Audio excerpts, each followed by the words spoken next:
My name is Ashley Clark. I am 36 years old, and I'm going to tell you a story about how my own sister stole my business ideas and how it ended up being a complete disaster for her. You know how there are moments when betrayal is so unexpected that you just stand there and can't believe what's happening? That's exactly what happened to me at our traditional Sunday dinner 3 months ago. But let me start from the beginning. I spent the last 8 years of my life developing organic skincare formulas. It started as a hobby after I developed an allergy to a popular cosmetics brand and decided to create something safe for myself. I studied chemical compositions, experimented in my kitchen, and ordered rare ingredients from all over the world. I turned part of my apartment into a mini laboratory. It's funny, but my friends have gotten used to receiving jars of my homemade creams and serums for their birthdays. All these years, I kept records, carefully documenting every experiment and every formula. 7 notebooks filled with my notes, observations, and formulas are the result of sleepless nights and constant experimentation. Over the past year, I even started thinking about turning this hobby into a full-fledged business. I developed a business plan, consulted with marketers, and looked for investors. And all this time, I shared my successes and failures with my younger sister Brooke. She always showed genuine interest, asked questions, tried my products, and gave feedback. I trusted her. I showed her my notes, explained the intricacies of the process, and shared the secrets I had learned through trial and error. Brooke was 3 years younger than me, and despite our complicated relationship history, I felt that this time it was different, that we had finally found common ground. Our parents' house in the suburbs of Boston is where our whole family gathers every last Sunday of the month. Mom cooks her signature roast beef, Dad opens a bottle of good wine, and we spend the evening talking about what's been going on in our lives over the past month. Usually, these are nice, warm get-togethers, but I'll remember that dinner for the rest of my life. We were sitting at the table, Mom, Dad, Brooke, and her husband Jason, me, and my boyfriend Ryan. The conversation flowed slowly as we discussed my parents' upcoming vacation to Florida and Jason's new job. I was just about to tell everyone about my progress with a new serum formula for problem skin when Brooke tapped her fork on her glass to get our attention. "I have some wonderful news I want to share with all of you," she said, her eyes sparkling and her smile so wide that I immediately suspected the news was really important. Maybe she was pregnant? She and Jason had been planning to have a baby for a long time. "I'm launching my own organic skincare line next month," she announced proudly, and my heart skipped a beat. I froze with my fork halfway to my mouth. At first, I thought I had misheard her. Then I thought it was some kind of bad joke. But from the look on Brooke's face, the way she was literally glowing with pride, I knew it was true. "Congratulations, sweetie! That's amazing!" Mom jumped up to hug Brooke. Dad nodded approvingly, and Jason looked at his wife with undisguised pride. "It's going to be called Goddess Skin. I've already found suppliers, ordered packaging, and have preliminary agreements with several boutiques. In a month, I'm hosting a presentation for potential investors," Brooke said quickly, excitedly showing logo designs on her phone. I sat there, transfixed, trying to comprehend what was happening. My sister was starting a business in the same niche I had planned? Coincidence? What about the formulas? Creating high-quality organic cosmetics isn't just a matter of mixing a few ingredients. My voice sounded strange even to me, as if someone else were speaking through my lips. Brooke hesitated for a second, then looked me straight in the eye. "I have all the formulas I need.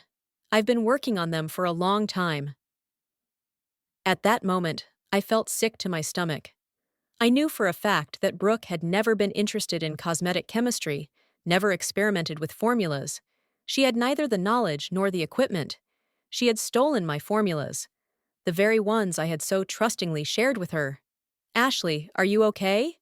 You look pale," Ryan said, placing his hand on mine with concern. I took a deep breath. Thoughts were racing through my head. I could expose my sister right now, cause a scene, ruin the family dinner. But what would that accomplish? Brooke would deny everything. My parents wouldn't know who to believe. and I would end up looking like a jealous, petty older sister. I'm fine. Just a little shocked by such wonderful news. I forced a smile. Congratulations, Brooke. Isn't it wonderful? I noticed my sister relax a little when she realized I wasn't going to expose her. Maybe she even felt a twinge of disappointment. Isn't it more satisfying to gloat when your victim is clearly suffering? The rest of dinner passed in a fog for me. I smiled, nodded, responded, but inside I was boiling with rage and the pain of betrayal. Ryan, who knew all about my plans, glanced at me several times with concern, but I just shook my head slightly. Not now. When Ryan and I were driving home, I finally let myself cry. All the tension I had held back during dinner burst out. She stole my formulas, Ryan, every single one. Years of my work. And she has the nerve to claim she worked on them herself. Ryan tried to calm me down, suggesting we talk to Brooke and work things out. But I knew my sister. Talking wouldn't help. You know what? I'm not going to make a scene. I'll let her think she won, I said, wiping away my tears. And then what? Ryan clearly didn't understand what I was getting at. And then I'll turn her presentation into a real nightmare. I felt a plan forming inside me. A plan for revenge. At home, I took out my notes and started looking through them, trying to figure out which formulas Brooke could have copied. All my notebooks were kept in a special cabinet, but I had shown them to my sister a couple of times when she came to visit. She could have easily photographed the pages while I was making tea or answering the phone. And then it dawned on me. Brooke had probably copied my original formulas, the ones I wrote down at the beginning of my experiments. But over the past 6 months, I had made significant changes to most of the recipes after discovering some problems with the original versions. I wrote the new formulas in a separate notebook that I didn't show my sister. If Brooke was really using my old formulas, her products would have serious flaws. The serum would separate if stored for a long time. The hand cream would change color when exposed to air. And the face scrub. Oh, the scrub could cause irritation if used incorrectly. I smiled at my thoughts. Brooke didn't know she had stolen unfinished, imperfect formulas. She thought she had gotten a finished product, but in reality, she had grabbed a draft that I had long since discarded as unusable. Ryan, I know what to do, I said. And this time, there were no tears or tremors in my voice. Only cold determination. I won't stop Brooke from launching her business. I'll even help her organize the presentation. I'll be the most caring, most supportive big sister. And then, Ryan's eyes flashed with understanding. And then I'll just let her products speak for themselves. I felt my lips stretch into a smile. You see, Brooke doesn't know one important secret. She stole the wrong formulas. You know, in order for you to truly understand why Brooke's actions affected me so deeply, I need to tell you about our relationship. This isn't the first time my younger sister has taken credit for my achievements or ideas. To be honest, it's been happening our whole lives. And the family dinner, where she announced the launch of her cosmetics brand, was just the last straw in a long line of betrayals. Our rivalry began when Brooke first appeared in our family. I was 3 years old, and suddenly, all the attention, all the excitement, all the adoring glances from our relatives shifted to this little bundle who was constantly screaming and demanding attention. Of course, I understand that this is a normal reaction for a child when a younger sibling arrives in the family. But what started as normal childhood jealousy eventually grew into something much more complicated and painful. When we were little, Brooke had an amazing ability to attract attention. She was cute, artistic, and outgoing. I grew up more introverted, immersed in books and my thoughts. My space was our shared room, where I had my own corner with bookshelves and a mineral collection. Brooke constantly invaded that space, took my things without asking, and ruined my collections. I remember working on a science project about crystals in 3rd grade. I spent a whole month growing them in different solutions, recording my observations, and preparing a presentation. The day before the school exhibition, Brooke destroyed most of my samples. She wanted to see what was inside, and simply smashed the crystals. My parents scolded her, but immediately began to comfort me. She didn't do it on purpose, she was just curious. There was no room for my grief and disappointment. Fortunately, I still had my photos and notes, so the project was still highly praised. But instead of being happy for me, Brooke threw a tantrum at the family dinner, saying that the teachers loved me more than her. And you know what? My parents had a serious talk with me about how I should help my sister, not compete with her. I remember sitting in my room, boiling with injustice. I was 10 years old, and even then I understood that the rules of this game were not equal. In middle school, things got even more complicated. Brooke became a real social butterfly, always had lots of friends, and was invited to parties.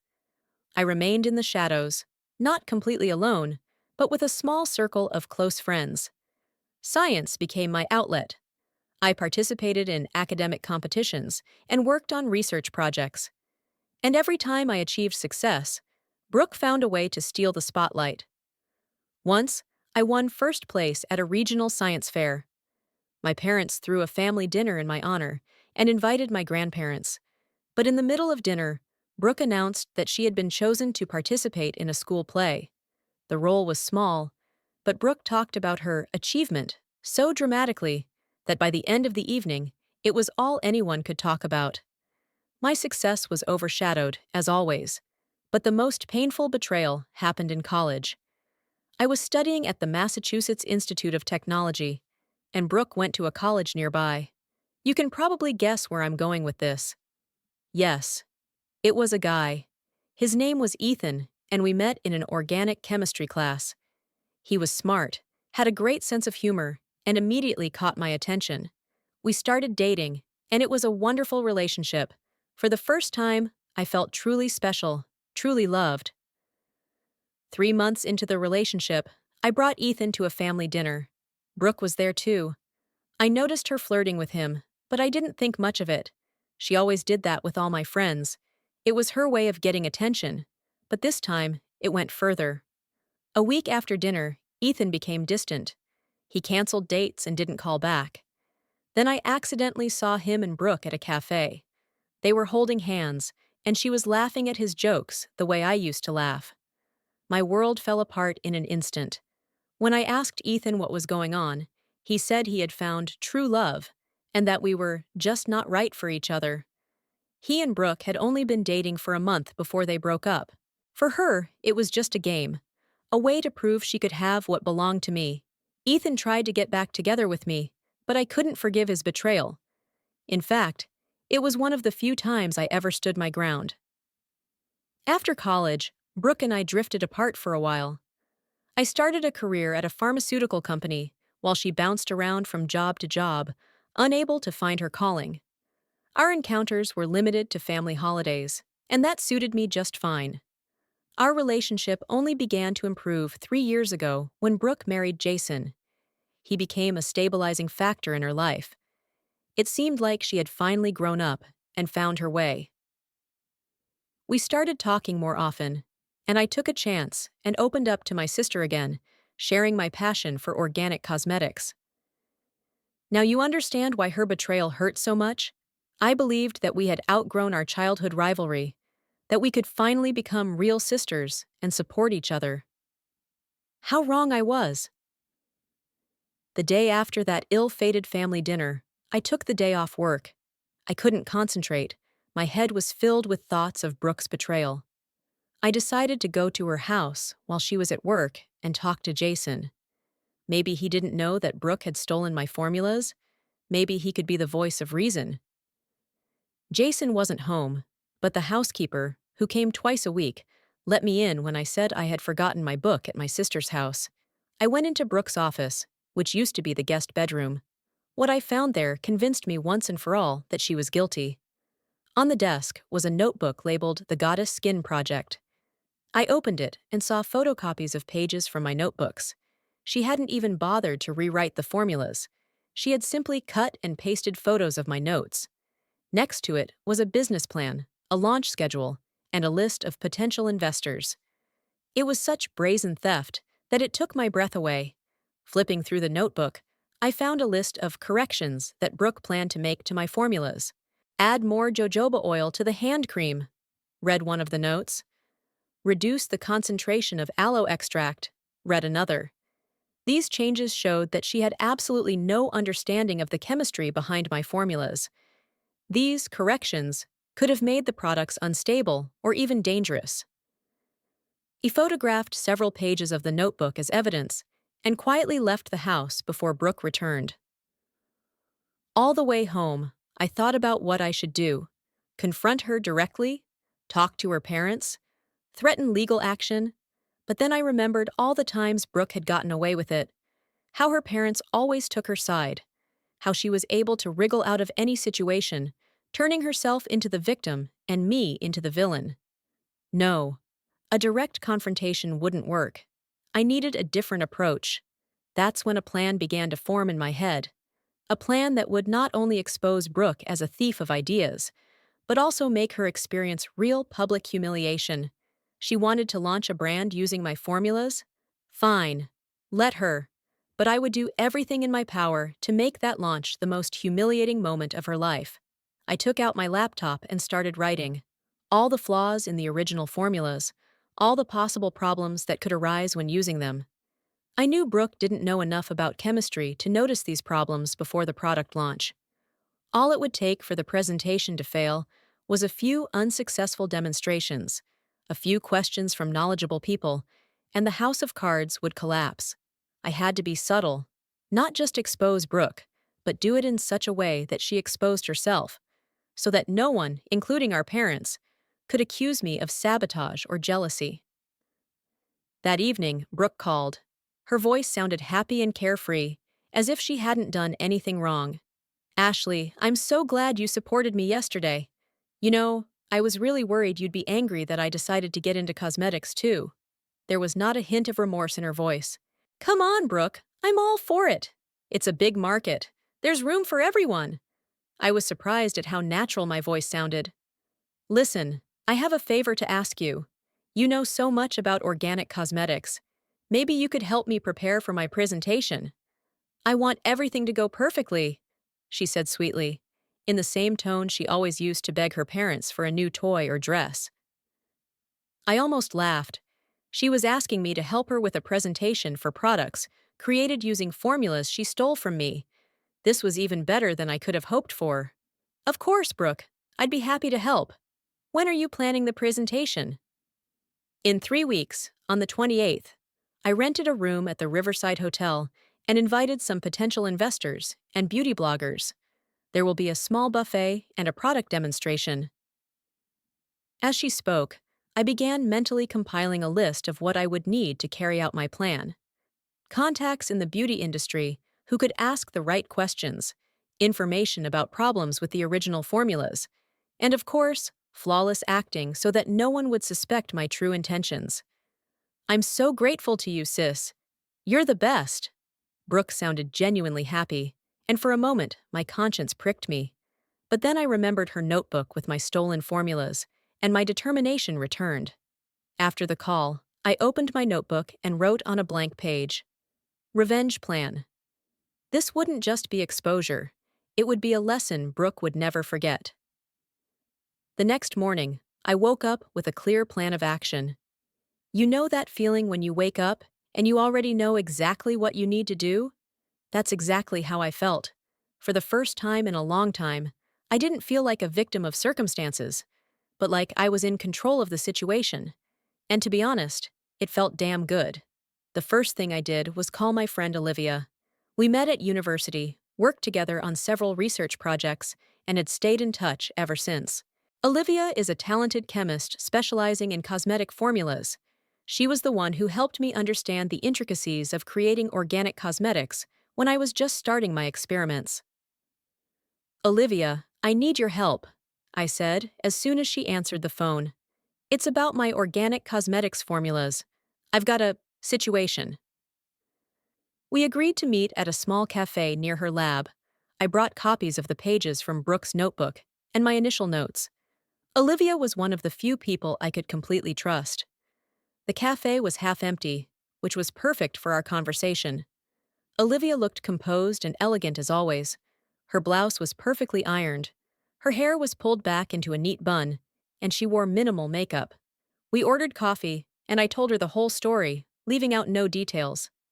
So your sister stole your formulas, and now she's going to launch her own brand? Olivia frowned as she looked through the materials I had brought. And you want, what? To expose her? Yes, but not just like that. I leaned closer. You see, Brooke copied my early formulas, the ones I've already perfected. They have serious flaws that become apparent over time or under certain conditions. Olivia studied the notes carefully. Yes, I see. The serum formula is clearly missing a stabilizer, and the oil ratio in the cream. At this storage temperature, it will separate. She looked up at me. You want these flaws to show up at the presentation? I nodded. Exactly. But I need to know exactly how these problems might manifest themselves. What conditions might trigger them? What might the tests show if we conduct them right at the presentation? For the next hour, Olivia and I went over every formula Brooke had copied in detail. Olivia wrote down possible problems and the conditions under which they might occur. The vitamin C serum will start to oxidize and change color when exposed to air and light. If you keep it in a clear bottle for several hours, it will turn yellow. A hand cream with this oil ratio will leave a greasy film. If you apply it and try to pick something up, a glass of water, for example, it may slip out of your hands. The face scrub is too harsh. When demonstrated on sensitive skin, it may cause redness or even irritation. Each note was like a small victory for me. I wasn't going to actively sabotage Brooke's presentation. I didn't need to replace or spoil anything. It was enough to create conditions under which the flaws in her products would reveal themselves. But Ashley, Olivia looked at me intently. Are you sure you want to go down this path? Maybe you should just talk to your sister? Explain to her that these formulas aren't ready for commercial use. I shook my head. You don't know Brooke. She won't listen. She'll think I'm just jealous of her success or trying to sabotage her business. I sighed. Besides, it's not just about the formulas. It's about years of betrayal, of constant attempts to steal my achievements. Maybe after this lesson, she'll finally grow up. Olivia didn't look entirely convinced, but she nodded. Okay, I'll support you. But promise me you won't let this get out of hand. No tampering with formulas that could cause real harm, okay? I assured her that my goal was to expose Brooke, not to hurt her or anyone else. We agreed that Olivia would come to the presentation as my +1 and help ask a few technical questions that Brooke definitely wouldn't be able to answer. The next step was to ensure that someone influential from the beauty industry would be present at the presentation. Someone whose opinion carried weight, who could ask the right questions and point out the product's flaws. I went through all my acquaintances in my mind and remembered Marcus Reynolds, a well-known beauty blogger I met at a cosmetics exhibition last year. We exchanged contact details, and I even sent him samples of my creams to test. His reviews were consistently positive. It wasn't hard to find Marcus's email address in my contacts. I wrote him a short message. Dear Marcus, I hope you are well. I am writing to invite you to the presentation of a new organic cosmetics brand called Goddess Skin. The presentation will take place on the 28th at the Riverside Hotel. I think you'll be interested in seeing their products. Best regards, Ashley. I deliberately didn't mention that the brand belonged to my sister, nor did I say that I would be at the presentation. Let it be a surprise. Marcus replied within an hour. Hi, Ashley. Great to hear from you. The presentation sounds interesting. I'll try to stop by. By the way, how's your own cosmetics project coming along? Your latest hand cream was amazing. Marcus. I smiled as I read his reply. Marcus was known for his directness and uncompromising honesty in his reviews. If he didn't like something, he wasn't afraid to say so. He was exactly the kind of person I needed at Brooke's presentation. I spent the next few days studying the products Brooke planned to present. From her notebook, I knew she was preparing 5 main products: a cleansing gel, toner, serum, day cream, and night mask. All of them were based on my formulas, but with the adjustments she had made without understanding the consequences. I contacted Brooke and offered to help her prepare for the presentation. She was delighted and invited me to her home to discuss the details. Brooke's house in the suburbs of Boston was exactly as you might imagine. A perfectly manicured lawn, designer furniture, everything looking like something out of a home decor magazine. My sister greeted me with open arms, as if we were best friends. Ashley, I'm so glad you came. Jason is at work, so we have plenty of time to discuss the presentation, she said, leading me into her office, where samples of the product in test packaging were already laid out on the table. I carefully examined the bottles and jars. The packaging was beautiful. Minimalist design, delicate pastel colors, eco-friendly materials. If it weren't for the contents of these elegant containers, the brand could be a success. Can I? I pointed to one of the samples, a vitamin C serum. Of course, try it. Brooke proudly handed me the bottle. I applied a small amount of serum to the back of my hand and rubbed it in gently. The texture was nice, but the smell wasn't quite right. Too sour, with a metallic note, a sign that the vitamin C had already started to oxidize. When did you make this batch? I asked casually. About 2 weeks ago. Why do you ask? Just curious. Is the packaging final? Brooke nodded. Yes. I ordered a batch for a presentation. The serum bottles are transparent, so you can see the color. It's so beautiful, golden. I struggled to suppress a smile. Transparent bottles for vitamin C serum are one of the classic mistakes made by novice cosmetics manufacturers. Vitamin C is unstable in light, and in transparent packaging, the serum quickly loses its properties and changes color. By the day of the presentation, under the right lighting, the contents of the bottles could take on a distinct yellowish tint. Where do you plan to store the products before the presentation? Here, in my office. It faces the sunny side, so it's always light and warm here. Another mistake. Heat and light are the main enemies of the stability of cosmetic formulas, especially those like Brooke's. We spent several hours discussing the presentation plan. Brooke wanted me to help her prepare her speech and product demonstration. I agreed, but suggested a few improvements. I think it would be more effective if you demonstrated the hand cream not just on your skin, but showed how it absorbs. Maybe you could apply it and then take a glass of water to show that the cream doesn't leave a greasy film. Brooke wrote down the idea, unaware that this demonstration could spell disaster for her cream formula. Also, it's important to show the texture and color of the serum. Maybe you could put a few open bottles on the table for demonstration purposes. They'll look very impressive under the bright lights. Another pitfall. Open bottles under bright lights are ideal conditions for the oxidation of unstable serum. Oh, and don't forget the face scrub. It's best to demonstrate it on a volunteer with sensitive skin. The effect will be more noticeable. Brooke diligently wrote down all my suggestions, unaware that each one created the perfect conditions for her product's flaws to shine through. When I left, she hugged me and said, "Thanks, Ashley. You're the best sister in the world. I'm so grateful for your support." I smiled back, feeling a strange mix of emotions. On the one hand, I felt a little ashamed of what I had planned. On the other hand, I firmly believed that Brooke deserved this lesson. She needed to understand that you can't just take someone else's ideas and pass them off as your own, that behind every formula, there are years of work, trial, and error. On the way home, I called Olivia to tell her about my meeting with Brooke and what I had discovered. The serum has already started to oxidize. It'll be yellowish by the time of the presentation. And the hand cream, God, Olivia, it's so greasy.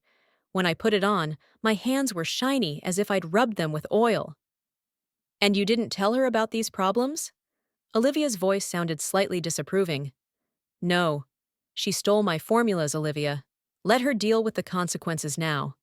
The next day, I received confirmation from Marcus that he would be attending the presentation. I also contacted several other contacts in the beauty industry and made sure they would be there too. The more experts who saw Brooke's failure, the better. A week before the presentation, Brooke invited me over again to discuss the final details. I noticed that the serum in the clear bottles had started to turn yellow, but Brooke didn't seem to notice. Or maybe she didn't think it was important. Look, I ordered special stands to display the products. she said proudly, showing me the white acrylic stands. And I'm thinking of inviting a few volunteers from the audience to come up on stage to demonstrate the scrub and cream. Do you think that's a good idea? Great, I nodded. Live demonstrations always impress the audience, especially if the products don't work as expected, I added mentally. As the day of the presentation approached, my excitement grew. I even began to doubt my plan. Maybe Olivia was right. Maybe I should just talk to Brooke and explain the problems with the formulas. But then I remembered the years of betrayal, my sister's constant attempts to take credit for my achievements, and my determination returned. It wasn't just a matter of stolen formulas. It was a matter of principle, a matter of justice. And if Brooke's presentation turned out to be a disaster, well, she deserved it. The day before the presentation, Brooke called me, her voice sounding excited. Ashley, can you come in early tomorrow? Can you help me get everything ready? I'm so nervous. Of course, Brooke. I'll be there 2 hours before it starts, I promised. Hanging up the phone, I looked at my calendar, where tomorrow was circled in red, the 28th, the day my sister would finally get the lesson she had long deserved. The day of the presentation began early for me. I woke up at 5 in the morning, even though my alarm was set for 6. I lay in bed, staring at the ceiling, thinking about what was about to happen. I was torn between conflicting emotions, the determination to see my plan through, and unexpected pangs of conscience. After all, Brooke was my sister, and what I was about to do was cruel. But then I remembered her notebook with my stolen formulas, the years of humiliation and betrayal, and my doubts receded. I put on my best business dress, dark blue, simple but elegant. I pulled my hair back into a neat bun and applied subtle makeup. I wanted to look professional and trustworthy. It was important for my plan. The Riverside Hotel was located in downtown Boston, a 30-minute drive from my house. I arrived there at 10 o'clock sharp, as Brooke had promised. There were 2 hours left before the presentation, and we had enough time to prepare. The hotel conference room had already been transformed. Rows of chairs for guests, a stage with a podium, beautiful banners with the Goddess Skin logo. I noted to myself that the logo looked professional, a stylized silhouette of a woman's face framed by leaves. Brooke had spared no expense on the design.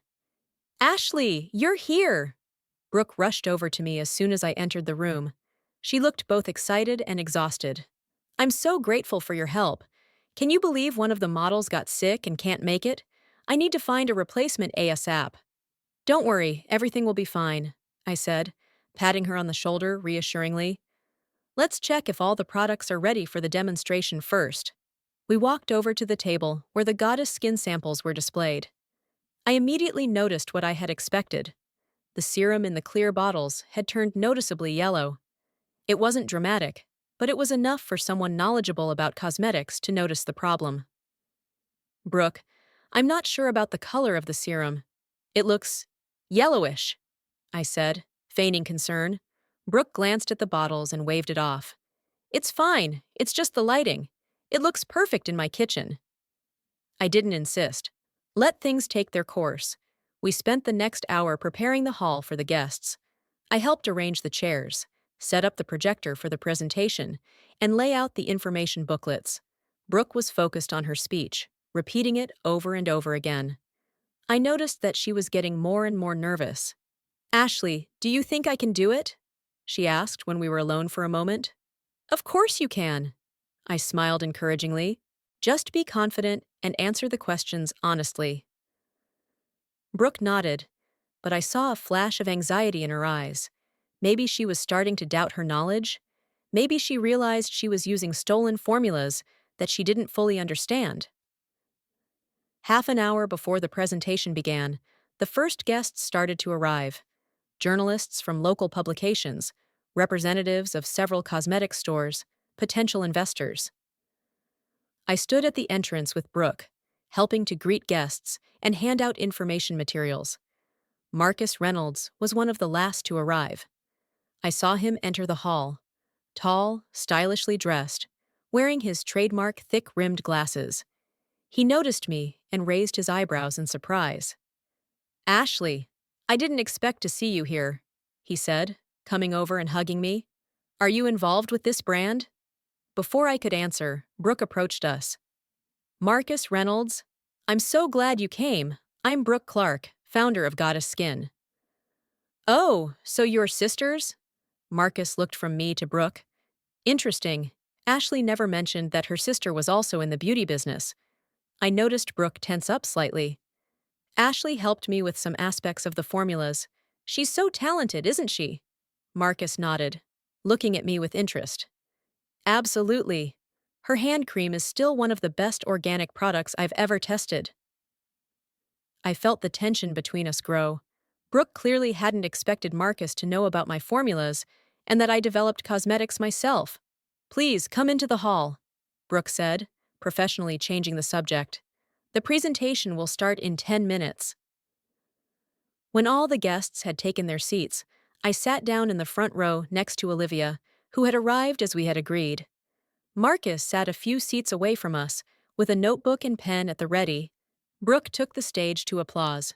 She looked gorgeous in her white business suit, with her hair and makeup perfect. No one would have suspected how nervous she was if it weren't for her hands. She adjusted the microphone too often. Good afternoon, ladies and gentlemen. I am delighted to welcome you to the presentation of a new brand of organic cosmetics, Goddess Skin. Her voice sounded confident. Her years of experience in sales had not been wasted. Brooke talked about the brand's philosophy, the benefits of organic ingredients, and her many years of experience in developing cosmetic formulas. I watched the audience's reaction. Everyone was listening attentively, some were taking notes. And now I would like to show you our products. Brooke moved to the table with samples. Let's start with our pride and joy, vitamin C serums. She picked up one of the bottles, and even from where I was sitting, I could see that the liquid inside had a distinct yellowish tint. Brooke opened the bottle and applied a small amount of serum to the back of her hand. As you can see, the serum has a light texture and absorbs quickly, she said, showing her hand to the audience. I noticed Marcus frown as he examined the bottle. He raised his hand. May I ask a question? Why does the serum with vitamin C have a yellowish tint? That's usually a sign of oxidation. Brooke froze for a moment. That's a feature of our formula. We use a special form of vitamin C that has a natural golden hue. Lies. And Marcus knew it. He made a note in his notebook, but said nothing more. Brooke continued the presentation, moving on to the hand cream. Our cream has a rich formula with shea and argan oils, but it absorbs quickly without leaving a greasy film, she said, applying the cream to her hands and rubbing them together. Even from where I was standing, I could see that the cream left a noticeable greasy sheen. Brooke seemed to notice this too, because she hurried on to the next product without offering us a glass of water for the demonstration, as we had discussed. But Olivia didn't give her the chance. Excuse me, can I try this cream? She got up from her seat and walked up to the stage. Brooke couldn't refuse without looking strange. She squeezed some cream onto Olivia's hand. Olivia rubbed the cream in thoroughly, then asked, Can I have a glass of water? I want to see how well the cream absorbs. I saw panic in Brooke's eyes, but she couldn't refuse. An assistant brought a glass of water, and Olivia tried to take it. As I expected, the glass slipped out of her hands and fell onto the table, spilling water onto the informational brochures. Oh, I'm sorry. Olivia looked genuinely embarrassed. It seems that the cream leaves a greasy film after all. Whispers could be heard in the room. I noticed some of the potential investors exchanging glances. Brooke tried to maintain her composure, but it was clear that she was getting more and more nervous. Let's move on to our facial scrub. It's a gentle formula that effectively removes dead skin cells without causing irritation. She invited one of the models onto the stage, a young woman with soft, fair skin, the perfect volunteer to demonstrate the problematic scrub. Brooke applied the scrub to the model's cheek and began to gently massage the skin.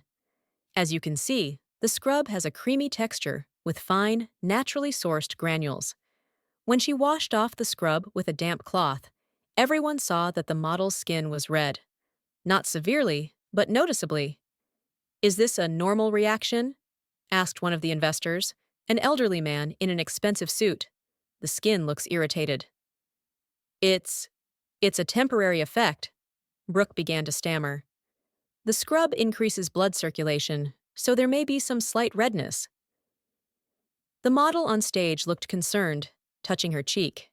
"It stings a little," she said quietly, but in the tense silence of the room, her words were clearly audible. I saw Brooke start to panic. The presentation was not going at all as she had planned, but the most interesting part was yet to come. One of the potential investors, a sharp-eyed middle-aged woman, raised her hand. "Miss Clark, I'm interested in your vitamin C serum. My question is about stabilization. What form of vitamin C do you use, and what is the pH of the formula?" It was a technical question that Brooke definitely couldn't answer correctly. She didn't know enough about chemistry to understand these aspects. "We use high-purity ascorbic acid," she began uncertainly. "And the pH of the formula is around 6, which ensures the stability of the active ingredients." Wrong answer. Ascorbic acid is stable at pH below 3.5. At pH 6, it oxidizes quickly, which is why the serum turned yellow. I decided it was time to intervene.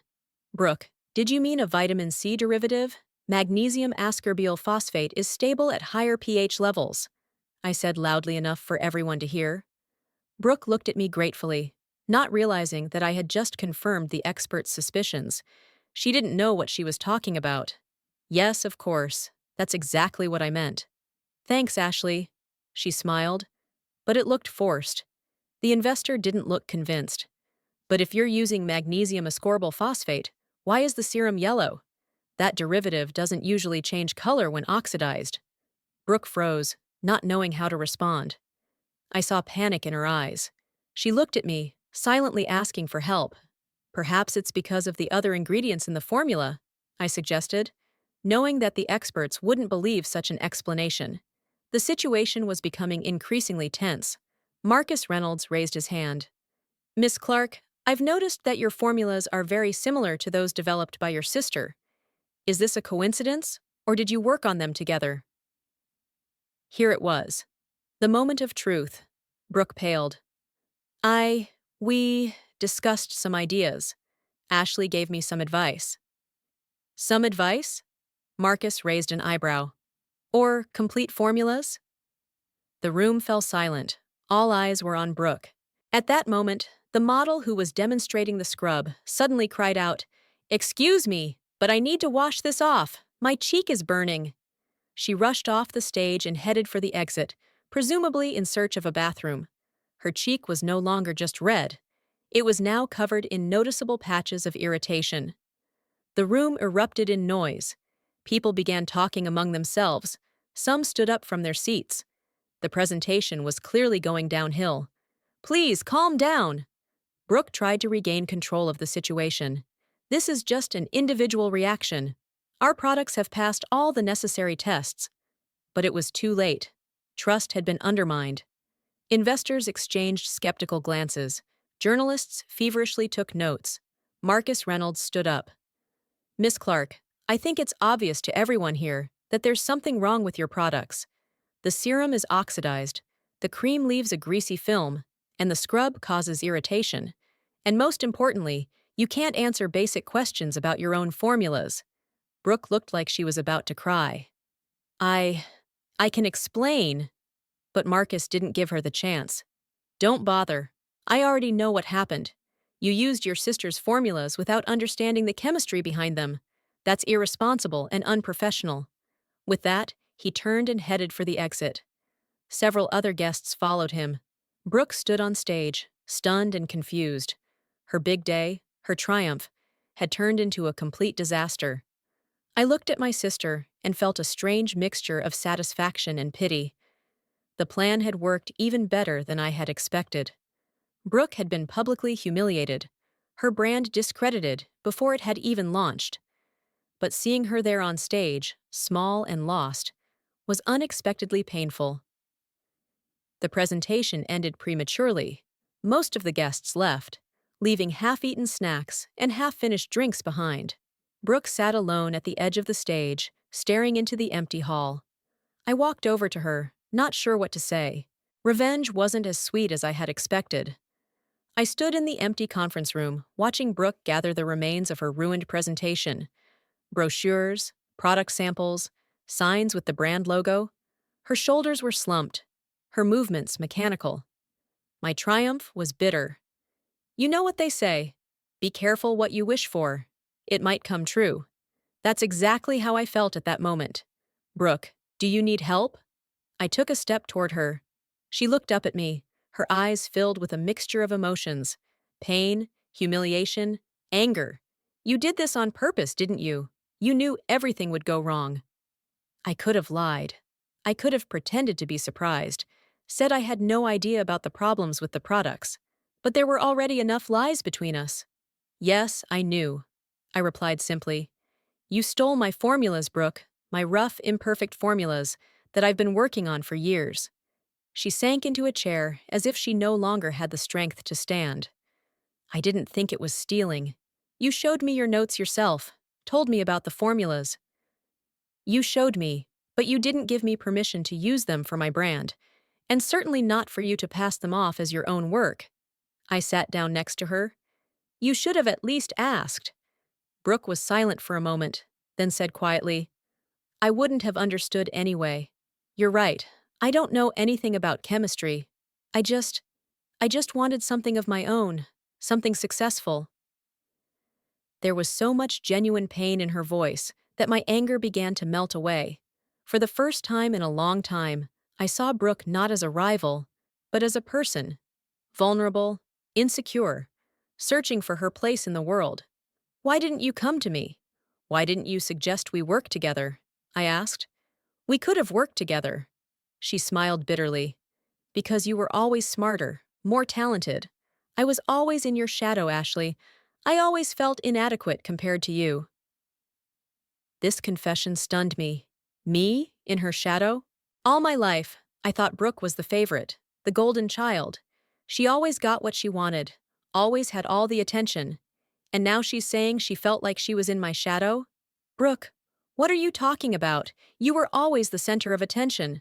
Our parents always favored you. She looked at me in surprise. Are you serious? Yes, they spoiled me, but only because I was the youngest. They were truly proud of you. Why can't you be as smart as Ashley? Why aren't you as determined? I heard that all the time. We looked at each other, suddenly realizing how different our perceptions were of the same childhood, the same parents. At that moment, Marcus Reynolds entered the room. He stopped when he saw us. Sorry to interrupt, he said, making a move to leave. It's okay, Marcus, I said, standing up. My sister and I were just talking about what happened.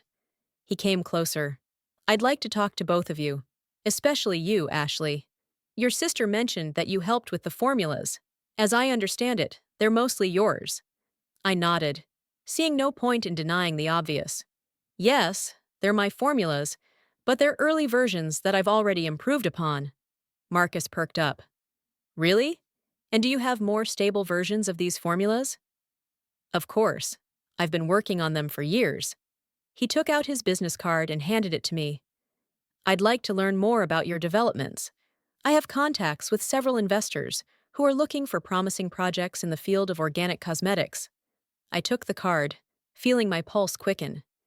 This was the chance I had been dreaming of, the opportunity to turn my hobby into a real business. Thank you, Marcus. I'll be sure to get in touch. He nodded and then looked at Brooke. Miss Clark, I understand that today has been a difficult day for you, but let me give you some advice. Never present a product you're not confident in, and never take credit for someone else's work. It can ruin your reputation, and it will be very difficult to repair. With that, he left, leaving us alone again.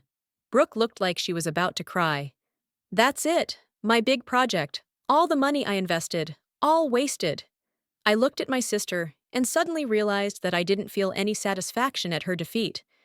Instead, I felt a strange desire to help her. You don't have to, I said slowly. You already have a brand name, a logo, packaging. All you need are the working formulas. Brooke looked at me incredulously.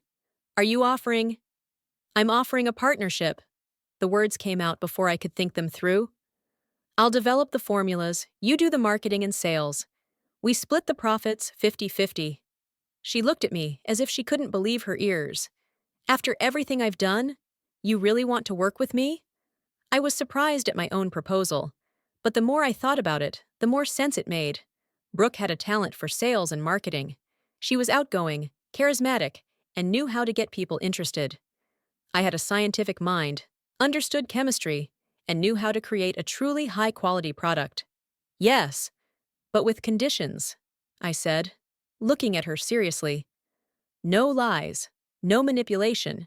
We work as a team, respecting each other's contributions, and you'll have to learn the basics of cosmetic chemistry so you understand what you're working with. Brooke was silent for so long that I began to think she was going to refuse. Then she asked quietly, "Why are you doing this, Ashley? Why not just leave me to deal with the consequences of my actions?" I thought about it. Why? Maybe because for the first time in a long time, I saw her not as a rival, but simply as a person who had made a mistake, or because I realized that our rivalry was based on misunderstanding and misperception. Because we're sisters, I finally replied. And maybe it's time to stop competing and start supporting each other. Brooke smiled uncertainly, and there was something in that smile of the little girl she once was, before our rivalry poisoned our relationship. I'd like that, she said. I really would. We left the hotel together, deciding to continue our conversation over lunch at a nearby cafe. We talked more over that meal than we had in the last few years combined. We discussed our childhood, our perceptions of the events that had shaped our relationship. It turned out that much of what I had considered Brooke's deliberate attempts to overshadow me were actually her attempts to gain the recognition and love that she felt only I received. And what she perceived as my coldness and aloofness was my defensive reaction to what I considered her privileged position. "Remember how you stole Ethan from me in college?" I asked, touching on a painful subject. Brooke wrinkled her nose. "Yeah, not my finest moment. If it makes you feel any better, he turned out to be a real jerk. He dumped me a month later for some cheerleader." We both laughed, and it was probably the first genuine laugh we'd shared in a long time. Over the next few weeks, we worked hard on creating our joint brand. I gave Brooke my improved formulas, and she reworked the marketing strategy. Marcus Reynolds kept his word and introduced us to several potential investors. After tasting our new and improved products, two of them expressed interest in funding our project. I taught Brooke the basics of cosmetic chemistry, explaining why certain ingredients work together and others don't.